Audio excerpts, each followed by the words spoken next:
The sun rose slowly over the soft red rooftops of Madurai, and the quiet breeze moved through the narrow streets like a whisper. The world outside was waking up, but inside a small old house with peeling paint and a broken gate, one woman had already been awake for hours. Lakshmi Pichai stood in the tiny kitchen, her sari tucked tightly around her waist as she stirred hot tea on the stove. The flame flickered beneath the metal pot, and steam curled into the air. She looked tired, but not because of her age. She looked tired because life had never been easy. Outside, she heard the faint sound of her son's bicycle bell. She smiled, but it was a quiet smile, the kind that holds years of pride and pain all together. Sundar walked in, his shirt soaked in sweat from the ride, his bag heavy with books. He was 17. Tall, thin, with eyes that always seemed to be dreaming. He dropped his bag near the door and sat at the table without a word. "Drink," Lakshmi said softly, handing him a steel cup of tea. He nodded. "Thank you, Amma." They didn't talk much in the mornings. There was something sacred about the silence. It was a silence that carried understanding. She knew he was tired. He knew she had been working all night, stitching clothes under a single dim bulb. But that morning, something was different. "Amma," he finally said, his voice low. "They laughed at me again today." Lakshmi turned her head. The professor asked whose mother worked at a company or in the government. I didn't raise my hand. He asked whose mother was a tailor. I raised mine. Some boys laughed. Her hand stopped moving. He looked down at his tea. I don't mind them laughing, but he laughed too. Lakshmi sat beside him. "And what did you do?" "Nothing. I just looked down." "Did you cry?" He shook his head. "No." She placed her hand on his. "Then you already did more than most people would." But Sundar's eyes didn't brighten. "Oma, sometimes I wonder, will they always see us this way? Will I always feel this small?" Lakshmi didn't speak right away. Instead, she stood and walked to the corner shelf. She pulled out a small book, its cover torn, its edges brown. She flipped it open and handed it to him. It was full of numbers, diagrams, and scribbled notes in Tamil and English. "This was your father's," she said. Sundar blinked. "Appas, yes. He studied electronics at night after work. No one saw him, no one praised him. He never cared. He just studied." Sundar flipped the pages gently. One night, Lakshmi continued, someone from the neighborhood told him, "You're wasting your time. You fix phones all day. Why are you reading books meant for scientists?" Your father just smiled and said, "Because I want my son to start where I finish." The room went quiet. Tears filled Sundar's eyes, but he didn't let them fall. "You're not small," Kanna Lakshmi whispered. "You're just quiet. And people often mistake quiet for weak. Let them laugh. One day, they will listen." He closed the book slowly, like it was a sacred thing. That night, Sundar didn't sleep much. His mind was racing, but not with pain. He was thinking about circuits, microchips, and a new kind of future. Years passed. Sundar earned a scholarship to study at IT Karigar. It was a moment of pride, but also fear. Lakshmi had never left Tamil Nadu. Sending her only son so far felt like cutting off her own breath. On the day he was leaving, Lakshmi gave him a bag she had stitched herself. "It's not fancy," she said, "but I made it strong." Sundar hugged her tight. "I'll come back with stories." "No," she whispered. "You'll come back with a voice." The train pulled away. Lakshmi stood alone on the platform, her eyes full of hope and silence. IIT was not what Sundar expected. The classes were hard, the students competitive, and the language different. His English was strong in writing, but weak in speaking. Whenever he tried to talk, people smirked. One day, during a group presentation, Sundar stood in front of the class, holding his paper tightly. His hands trembled. He began to speak, but his accent stumbled. Someone from the back whispered, "Why does he sound like that?" A few chuckled. Sundar's throat dried up, his vision blurred. The professor said, "Continue." He tried again, this time louder. But someone fake coughed in the back and said, "Made in Madura." Double quotes laughter. But then, Sundar paused. He looked up not at the students, but at the wall clock. He watched the seconds tick. He remembered his mother's hands, stitching clothes for hours. He remembered the boys who laughed at her sorry. And then, he said something no one expected. "I sound like this because I learned English from a borrowed newspaper," he said, "and I studied with a dictionary that had 3 missing pages." The room went still. "I may not speak the way you do, but I will one day build things that speak to the world." The professor leaned back in his chair. The room fell into deep silence, and Sundar walked off the stage. After that, something changed. Students started asking him questions, not because he was loud, but because he was right. They realized he didn't need to talk big. His work spoke louder, but the journey was far from over. One day, he received a letter and invitation for a postgraduate program in the United States. He rushed to call his mother. The phone line crackled. "Amma, I got it." She didn't speak for a moment. Then she said, "Go fly Canna, but don't forget the ground you took off from." America was bigger, colder, and faster. He struggled to adjust. He worked in labs, cleaned at night, and studied while eating simple food alone in the corner of a library. No one knew his name. No one cared. But one day, in a class about product design, the professor said something that lit a fire inside him. Real innovation doesn't come from privilege. The professor said, it comes from discomfort, from wanting to solve the problems you've lived through. That night, Sundar couldn't sleep. He thought of his village, the water taps that broke, the power cuts, the phones that never worked properly, and he realized maybe his life wasn't a weight. Maybe it was fuel, and that fuel would carry him to something no one expected. Years passed again. He joined a company named Google. At first, he was just one voice among many, but one day, during a big internal meeting, a senior executive laughed at a suggestion Sundar made. "That's not how big companies work," the man said in front of everyone. "Maybe that's how you did things in your small town, but this is Silicon Valley." Laughter followed. Sundar sat quietly. His face didn't move. His heart did. He looked up, and then, just like he did back in college, he stood. "Where I come from," Sundar said. "We didn't always have everything, but we knew how to fix things. We didn't have big teams or big money, but we had big reasons." He continued, calm but firm. "If you think small towns produce small minds, then maybe you've never truly built something real." The room froze. The executive didn't laugh again.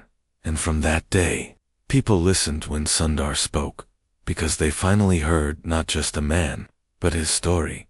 And his story was not just his.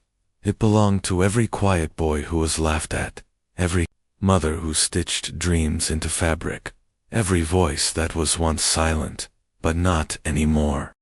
A few months after that powerful moment inside the Google meeting room, Sundar sat alone at his desk. The sun was setting outside, casting a golden hue through the wide office windows. The same executive who had once mocked him now kept his distance. Others, too, had begun to show respect. But Sundar never let it reach his heart, because he remembered where he came from, because he remembered his mother's stitched bag, her quiet strength, and the time when even teachers had laughed at her. "Son." He stared at the glowing screen in front of him. An email blinked. It was from the CEO of Google himself. It was short and direct. "Join me tomorrow. Need to discuss something big." Sundar leaned back in his chair. His heart beat a little faster. He had no idea what it meant. The next morning, he walked into the large boardroom with calm steps. Powerful people sat around the long table. Executives, engineers, legal heads, all dressed sharp, all eyes on one man. The CEO turned to Sundar. We're building something new, he said. Something that could change how people use the internet. Sundar listened quietly. We need someone to lead the project, the CEO continued. Someone who thinks about the future, not just profits. The room shifted. Then the CEO looked right at Sundar. You. The word landed like a silent explosion. Sundar didn't smile. He didn't boast. He simply nodded. I'll do it, he said. That project was Chrome, and Sundar threw himself into it like it was the only thing that mattered. He worked days without breaks, nights without sleep. He tested designs, rewrote plans, and asked questions. No one else thought of. One day, during a heated meeting, a senior engineer snapped. Why are you making this so personal? The man shouted. It's just a browser. Sundar looked at him and replied softly, not to me. The room went quiet. In my hometown, Sundar continued, we had one computer at the college library. People waited hours for a few minutes. Online. Sometimes the connection would break. Sometimes it would freeze. Sometimes it just didn't load. He paused, his voice steady. A slow browser meant more than delay. It meant disappointment, frustration, missed chances. I want Chrome to be so light, so fast, that even a child in a small village can feel seen.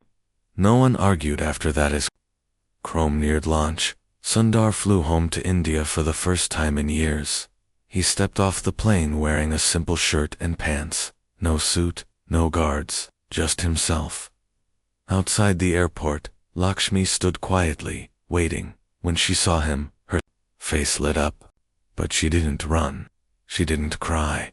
She just said, you look tired. Sundar laughed. Still stitching at night? He asked.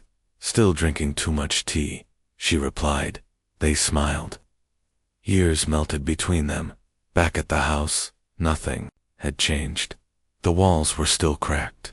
The kitchen was still small, but it was home. Sundar sat on the floor, leaning against the wall. Amma, he said, do you know what Chrome is? No, she replied, but it sounds like something shiny. He chuckled. It's a tool, Amma, for the internet. I'm building it, leading it. She blinked. You're leading it. He nodded slowly. She touched his face gently. And people listen to you now. He looked away for a second. They do. Then don't let them forget why you speak. The next morning, Sundar visited his old school. It was quiet, the classrooms empty. But he remembered the benches, the dust, the sound of chalk on board. A teacher recognized him. Sundar, he asked, astonished. Sundar smiled. You remember me? How could we forget? The teacher said.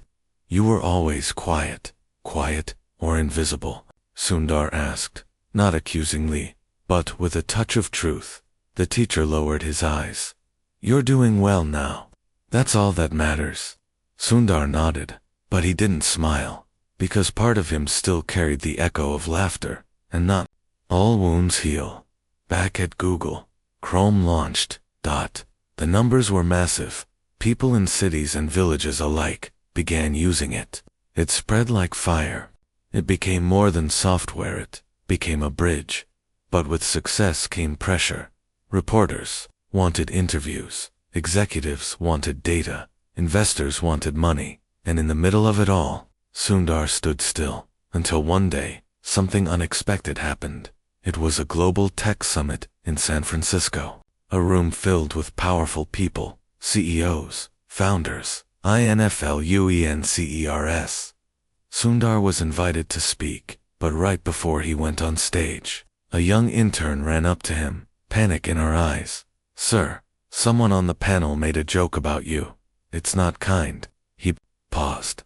What did they say? The girl hesitated. They called you the chaiwala with a tech pass. Said your story is cute, but you don't belong in Silicon Valley. The old pain returned like a shadow behind his ribs. He walked onto the stage. The lights were blinding, the audience massive. He began to speak. People often ask me how I got here, he said. Some think I was lucky, others think I was chosen. He paused. The truth is, I was neither. People leaned in. I was laughed at in school, doubted in college, mocked in meetings. And today, even as I stand here, someone still thinks I don't belong. The room grew cold, but belonging isn't given. It's built, not by loud voices, but by quiet work, not by pride, but by purpose. He stepped back, silence, then applause. Not polite, not routine, but thunderous. The joke didn't survive the day, but Sundar's words did. Weeks later, he received a letter, handwritten, wrapped in an envelope that looked worn. It was from a student in a village near Madhu. The letter said, "Dear sir, I don't have much, just a slow computer and a slow life. But your story made me believe I can dream fast. Thank you." Sundar folded the letter and kept it in his drawer. He read it every morning, because it reminded him he was never just building tools, he was building trust, and he had done it without shouting, without hate, without stepping on others. He had done it the way his mother taught him, with grace. The air outside Google headquarters was crisp that morning. Inside, the office buzzed with quiet excitement. Sundar stood by the window of his new office, a corner room, spacious and flooded with light. But his eyes were not on the skyline. They were on a simple frame resting on his desk. Inside the frame was a picture, a black and white photograph of a small kitchen in Madurai. His mother, Lakshmi, sitting cross-legged on the floor, sewing a torn school uniform. He touched the frame, gently, and whispered, "Everything started here." Just then, a soft knock came at the door. "Sir," said his assistant, "they're ready for you." He walked into the conference room where the top executives had gathered. Something about the air felt different, tense, uncertain. The CEO, now older and grayer, stood and addressed the team. "We've been discussing a leadership change," he said, "and today, we're ready to make it official." Sundar's heartbeat slowed, as if the world had paused. The CEO turned to him. "Sundar, starting today, you are the new CEO of Google." No one clapped at first, not out of rudeness, but because the moment felt too big for noise. Then, slowly, people stood, one by one, clapping, some even cheering. But Sundar didn't stand taller. He didn't puff his chest. He only looked down for a brief second and thought, "Can you see this?" News spread quickly. Media houses flashed headlines. Madura. iBoy becomes Google. CEO from tailor's son to tech titanivarian suddenly wanted to know his story. Reporters knocked. Cameras followed. His old school called his village lit fireworks. But Sundar, he stayed the same. He still packed his own lunch. He still read emails quietly in the corner. And most importantly, he still called his mother every evening. "Amma," he said on the phone, "they made me CEO." On the other end, Lakshmi was silent. "Amma," her voice trembled. "Do you still eat properly?" He laughed. "Yes." "And do you still listen more than you speak?" "I try." "Then it's enough," she whispered. "Amma, I want you to come here." "Where?" "America." "Me?" "There?" "Yes." She didn't reply, but in her silence, Sundar felt something, an old fear. Not of planes or countries, but of not fitting in. Just like he had once felt. A few weeks later, Lakshmi stepped off the plane in California, gripping a small cloth bag tightly. She wore her best sari, faded but clean. Her hair was neatly tied. She looked around, overwhelmed. Sundar spotted her from far. He rushed toward her, arms wide. "Amma Kana." They hugged. She looked up at the sky. "So many lights. And all of them are brighter because you're here," he said. He took her to his home. It was large, beautiful, filled with modern things. She walked slowly, touching everything gently. "You live here?" she asked. Double quotes. "Yes? And you're comfortable?" "I am now that you're here." That night, she made tea in his kitchen. The smell was the same cardamom, the same warmth. "This stove is too fancy," she muttered. No sound. "How will I know if it's working?" Sundar laughed. "By the smell, Oma." just like always. The next day Sundar took her to Google. As they entered the main campus, employees stared, smiled, and whispered, "That's his mother. She came all the way from India. She must be proud." Lakshmi, unaware, walked with quiet grace. She held her son's hand as if he was still the little boy with the school bag. He walked her through the corridors, showing her labs, meeting rooms, even the Chrome team at one point. They stood before a wall where employee achievements were displayed there. Under glass was a small plaque, Sundar Pichai Chrome Project Lead. Now Lakshmi stared at it. Then, she turned to Sundar. "This?" she asked. He nodded. "They gave you a glass wall?" "Yes." He smiled. She nodded. "Don't break it." He laughed. "I'll try." But later that evening, something happened. They were in the cafeteria. People gathered around Sundar and his mother, eager to greet her. She spoke kindly, nodded, smiled, even though she didn't understand everything they said. Then, a man approached. He was well-dressed, confident, and clearly powerful. He shook Sundar's hand firmly. "Congratulations again." "Thank you." Then the man turned to Lakshmi. "And this is your mother?" "Yes." The man looked her up and down. "Interesting. Didn't expect the CEO's mother to be so simple." His voice wasn't loud, but his words were sharp. Lakshmi didn't understand English well. She smiled anyway. But Sundar's jaw tightened. He took a step forward and said, "Let me tell you something." The room went quiet. "My mother once stitched 12 school uniforms in a single night so I could pay my college fees." The man blinked. "She once ate only rice water for 2 days, just so I wouldn't miss a school trip." People started to listen. "She taught me what strength looks like without ever raising her voice." He looked around the room. "So if simple means honest, if simple means strong, if simple means the reason I stand here today, then yes, she is simple. And I hope one day, all of us are." Silence, then applause. Not polite, but real. Lakshmi, still smiling, leaned in and whispered in Tamil, "What did you say?" He smiled. "I just told them who you really are." The story made its way through the entire company. People started sending messages. "Your mother reminded me of mine.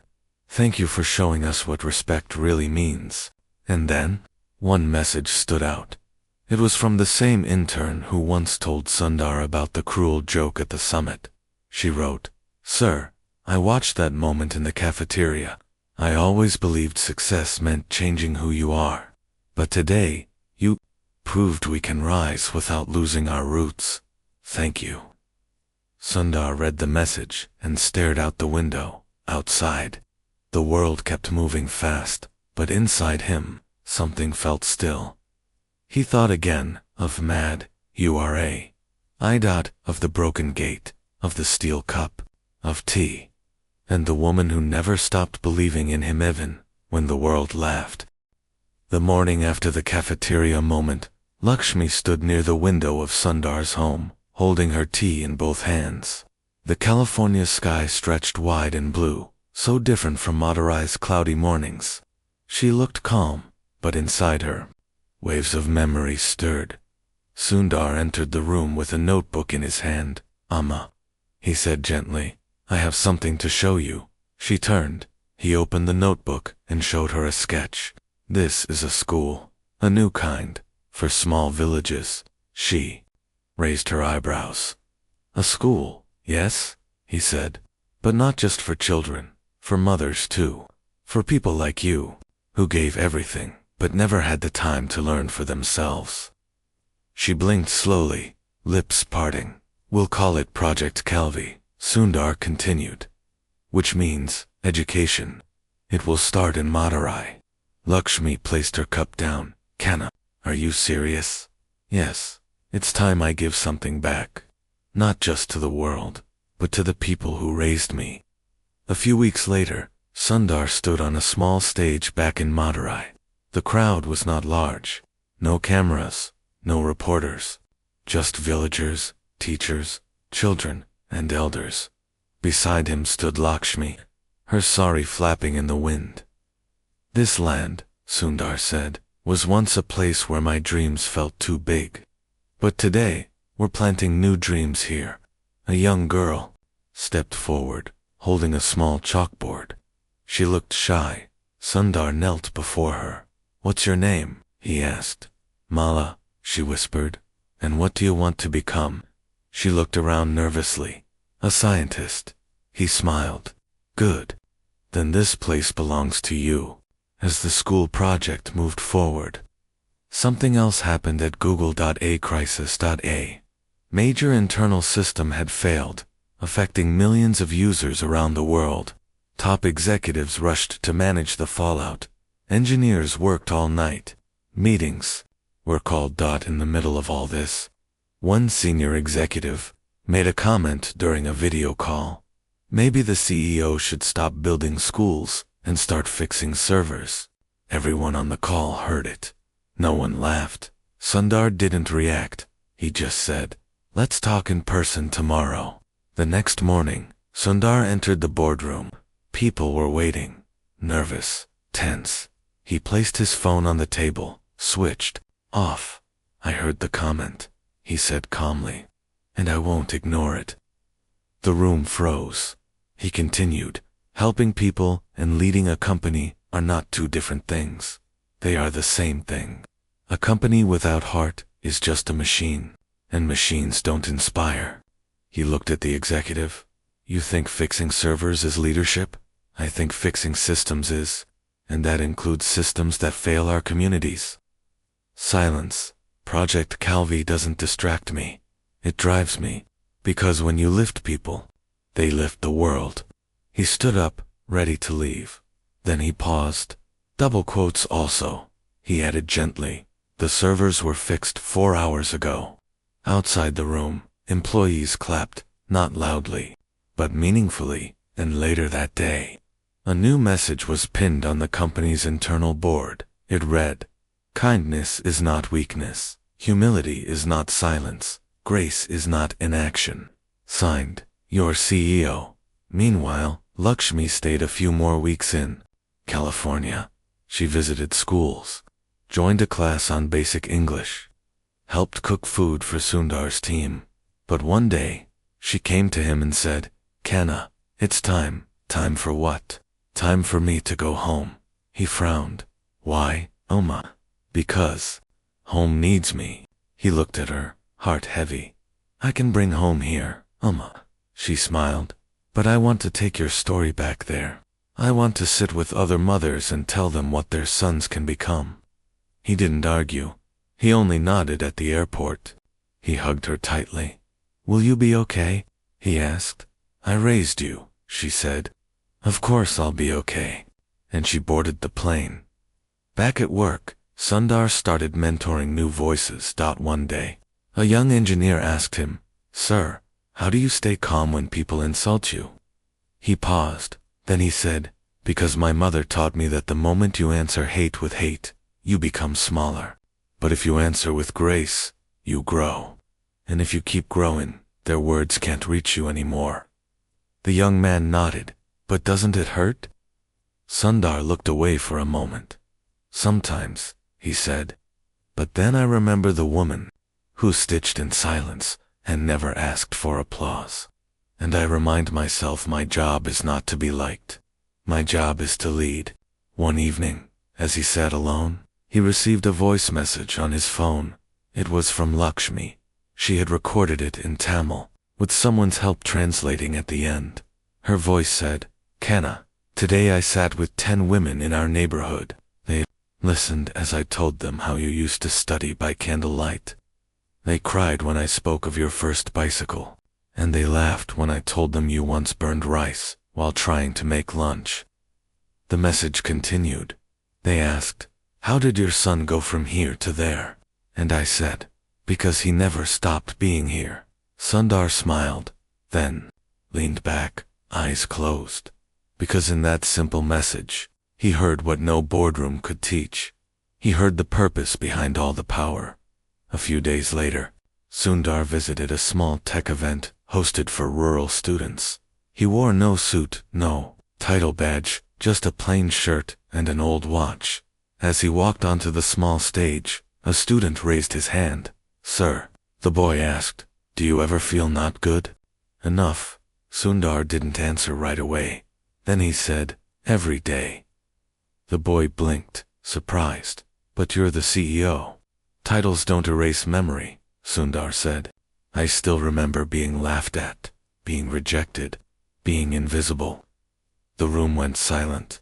"But the key," he said, "is not to remove those memories. It's to use them. Let them make you kinder. Let them make you stronger. And most of all, let them make you brave." Late one night, the office lights inside Google's main campus glowed like lanterns in a quiet city. Most desks were empty, but Sundar sat alone in his office, reading a printed letter. It was from a small-town girl named Kavetha. The letter was handwritten, careful, almost poetic. "Sir," it read, "I watched your speech about your mother. I showed it to mine. She cried quietly and said, 'Maybe our story still matters.' Sir, I now believe that being simple doesn't mean being small. Thank you for teaching us that." He folded the letter gently, eyes moist. He reached into his drawer and pulled out a faded cloth. It was the same piece of fabric his mother used to stitch bags with.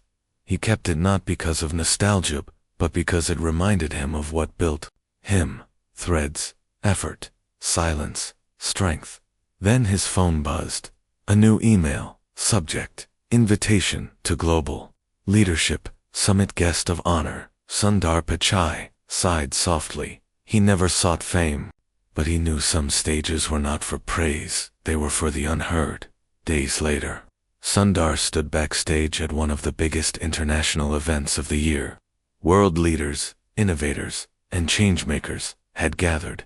But before he could go on stage, a staff member rushed to him, double quotes, "Sir, there's been a change in the program. One speaker and executive has prepared a segment directly addressing you. He says it's about leadership and identity." Sundar raised an eyebrow. "Identity?" The man nodded uncomfortably. "He mentioned your background, and, your mother." Sundar took a breath. "Is it insulting?" The man didn't answer, but silence said enough. He stood in the wings and listened. The speaker, dressed sharp, voice confident, smiled as he spoke. "You know," he said, "today's world celebrates stories, humble beginnings, touching tales. But let's be real. Leadership is not about where you come from. It's about how you fit in. If you want to lead, you can't carry the weight of your village with you. You've got to become the system." He paused for dramatic effect. "And sometimes, being too sentimental makes you ineffective." A few people chuckled. Sundar closed his eyes for one brief second, then opened them, and stepped onto the stage. He walked slowly, not hurried, not angry. The applause was quiet, unsure. He stood at the podium, looked at the audience, then at the man who had spoken. He adjusted the mic. "Thank you," Sundar began softly.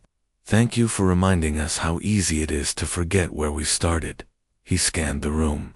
"Some say stories make us weak. Some say we must become the system to lead." His eyes did not blink. "But systems are built by people, and people are built by stories. And stories, especially the hard ones, teach you things no classroom ever could." He continued. "My mother didn't go to college, but she taught me how to face a room full of people who thought I didn't belong. The room grew still. And if you think I should forget that, you don't understand leadership. You understand control." He paused, then looked at the man directly. "My village didn't weigh me down.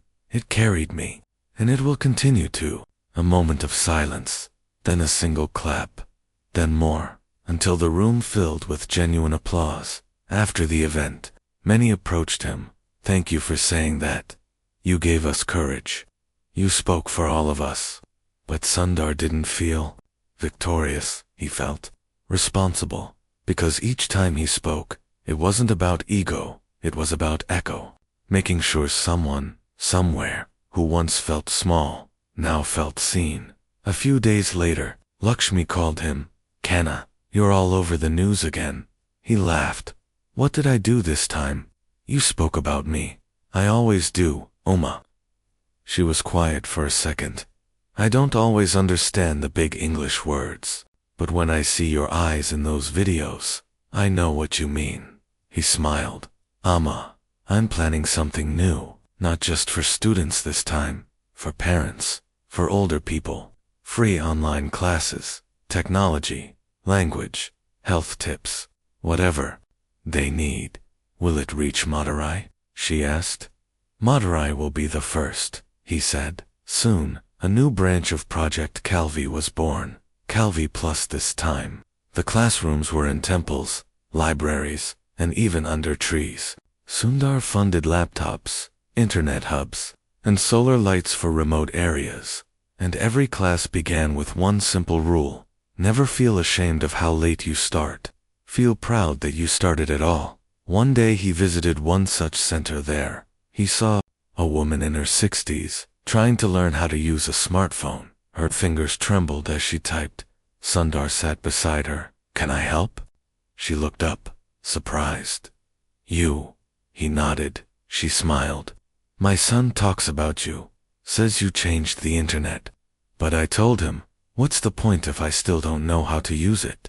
He laughed. Then let's fix that. He spent 30 minutes teaching her how to send a message. When she succeeded, her eyes filled with tears. This is the first time I've ever typed my name. He smiled. And the world is already better because of it. But with all the good also came another moment of challenge. One day, a former employee wrote a blog post. The title read, The CEO who plays humble, but protects the powerful it accused Sundar of ignoring internal conflicts, favoring the top voices, and staying silent when decisions became hard. The post went viral. Media buzzed, people questioned, and just like that, the same voice that once inspired was under doubt. Sundar didn't hide. He called an all-hands meeting. No scripts, no spin, just him. Some of what was written is true, he said. I have stayed silent in moments where I should have spoken. Not because I didn't care, but because I was afraid I might choose the wrong words. He paused. But silence can hurt too. He looked into the camera, broadcasting to all employees. I don't want to be seen as the perfect CEO. I want to be the learning one, the growing one, the one who listens and changes. The reaction was mixed. Some applauded, some stayed unsure. But Sundar knew growth isn't measured in applause, it's measured in adjustment. That night, he sat alone again. No media, no noise, just him and his notebook. He wrote down 4 words: lead, fall, learn, rise. He underlined the last one, then smiled softly, because he knew the real story was not about never being questioned. It was about how you respond when you are. And as always, he would respond the way his mother taught him, with quiet strength. The monsoon had returned to Madurai. Raindrops slid down the tin roofs, collecting in buckets placed by doorways. In one corner of a narrow street, under a flickering street lamp, a group of women gathered at a small learning center. Inside, warm light filled the room. Chalk dust floated gently in the air. A large photo of Sundar and Lakshmi hung on the wall, next to a quote in Tamil. Don't wait for the world to change.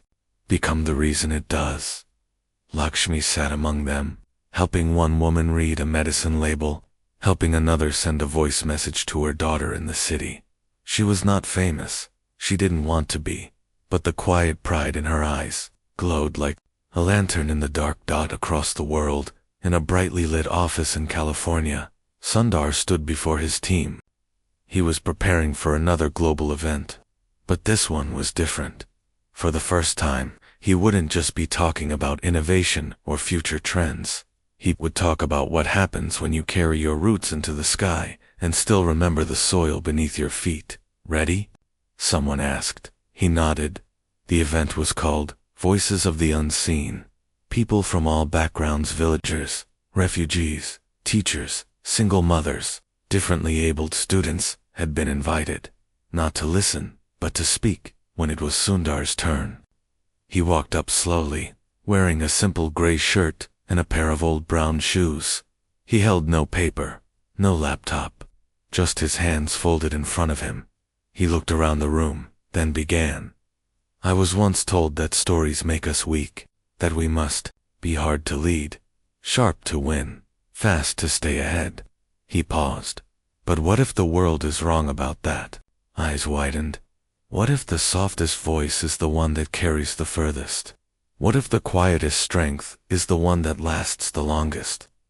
He took a deep breath. I was laughed at for my accent, ignored for my silence, judged by the clothes my mother wore, and still I rise. The room grew still, not to prove them wrong, he said, but to prove to the next boy from Madurai, or the next girl from a small village, that they don't need to change who they are to change the world. Then he smiled gently. My success was never mine alone.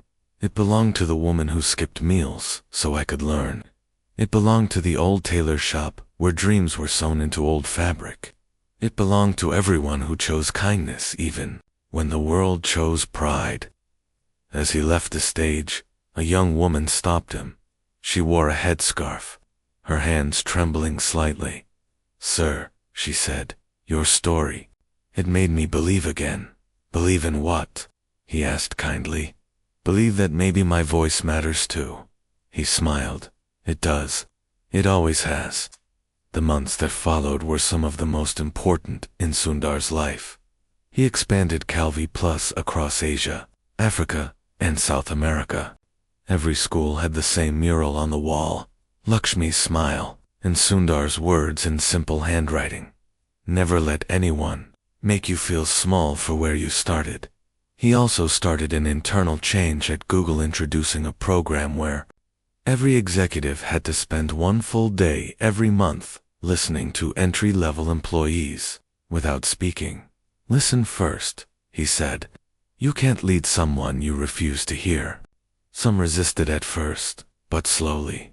The company's culture changed, and Sundar became known not just as a brilliant CEO, but as a kind one. One afternoon, he received a call from India. It was urgent. Lakshmi had fallen sick. Within hours, he was on a plane. When he reached Madurai, the doctors said she was stable, but weak. Her blood pressure was low. Age had finally begun to show. He sat beside her hospital bed, holding her hand. Amma, he whispered. Her eyes opened slowly. Kanna, why did you come? Where else would I be? She smiled faintly. So much noise around your name these days, and still, you come running like a boy. I'm always your boy, he said, holding back tears. Do you remember? She asked softly. That day in school when I waited outside the gate, soaking in rain, just to give you your lunchbox. Yes, he whispered. You were so embarrassed. She laughed gently. But now the world feeds on your words. They both laughed then. Slowly, her smile faded. I want you to promise me something, she said. Anything, Amma. Never let their praise turn you into someone you're not. He squeezed her hand. I promise. Weeks passed. She recovered. He stayed longer than planned, walked through the streets of Madurai, bought tea from the old stall, visited his old school, sat under the neem tree where he once read borrowed books. One morning, he visited the learning center again. There he saw something that made him stop. A young girl, no older than 8, stood beside a blackboard, drawing a computer dot on the screen. She had written just one word. Dream turned to the teacher and asked, who taught her that? The teacher smiled. She said she saw it in a video, from a man who talked about his mother. Sundar stood still, not because of pride, but because the circle had completed. A dream passed down had grown into another. Back in California, as he entered the Google campus once more, a junior employee rushed up to him. Sir, she said, some investors are questioning the time you spend on social projects. He smiled. Tell them the returns are measured in lives changed, not just graphs. But will they understand that? Maybe not now, but one day, they will. On his desk, he kept a new photo, not of charts or buildings, but of Lakshmi sitting under a tree in Madurai, teaching a group of women how to use a phone. And next to that photo, one of his old student ID cards, cracked, faded, untouched, because sometimes we must leave reminders of where we began so we never lose the fire that got us here. And as the sun set once more, across two different lands, 2 cups of tea were raised in silence, one in Madurai, one in California, both filled with warmth, both shared by a mother and a son, and both carrying stories the world will never forget. The early morning light streamed through the office blinds, painting golden lines across Sundar's desk. He sat quietly, holding a fresh letter in his hand. It was from a 12-year-old boy named Aryan, from a slum in Mumbai. "Dear Sir," it said, "my school has only one computer, and we take turns. But I built my own keyboard from broken buttons because of you. My friends laughed at me at first, but now they ask me to teach them. I want to be like you, not just smart, but kind." Sundar closed his eyes and took a slow breath. It was letters, like these, not awards, not numbers that reminded him why he led. He reached for a pen, turned the letter over, and wrote 2 words: "Never stop." Then he placed the letter in a drawer with others, a drawer that had no lock, just memory. That week, a major tech conference was happening in Singapore.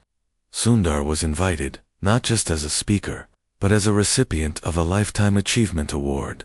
People from around the world gathered: CEOs, politicians, students, journalists. But Sundar didn't prepare a speech, he prepared a walk. Before the event, he flew to Madurai. He didn't inform the press, he didn't bring a team, he just arrived at his old house, now restored by the community as a small museum of dreams. The same broken gate was still there, but painted now, with the words, "Humble Beginnings." Infinite Future-esh stepped inside, and sat where he once studied on the floor. Lakshmi was waiting. She had grown older, her steps slower, but her mind still sharp. "Going to get another award?" she asked playfully. He smiled. "Amma, I want you to come with me. To Singapore." "Yes. This time, I want the world to hear the story, not just from me, but from you." She hesitated. "Double quotes, AMME, he said gently. "For years, you stood behind me. It's time the world sees you beside me." At the event, the room was packed. Giant screens showed Sundar's journey.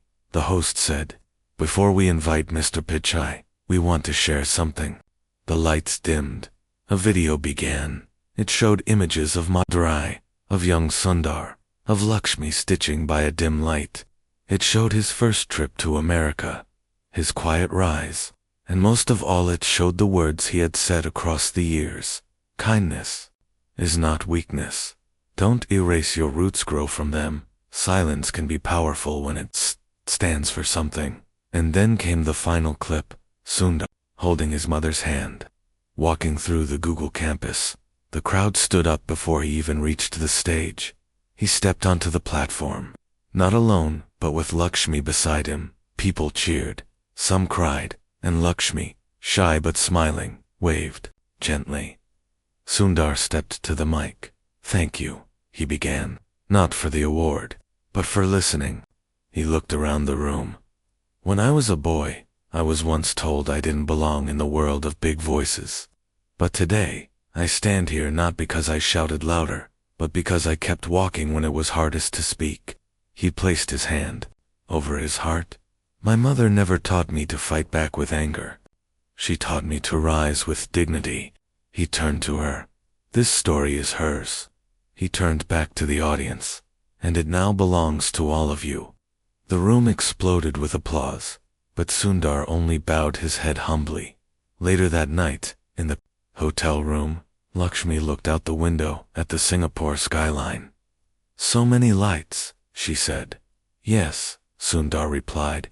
And still, the stars back home feel warmer, she chuckled. Some dreams shine brighter when shared.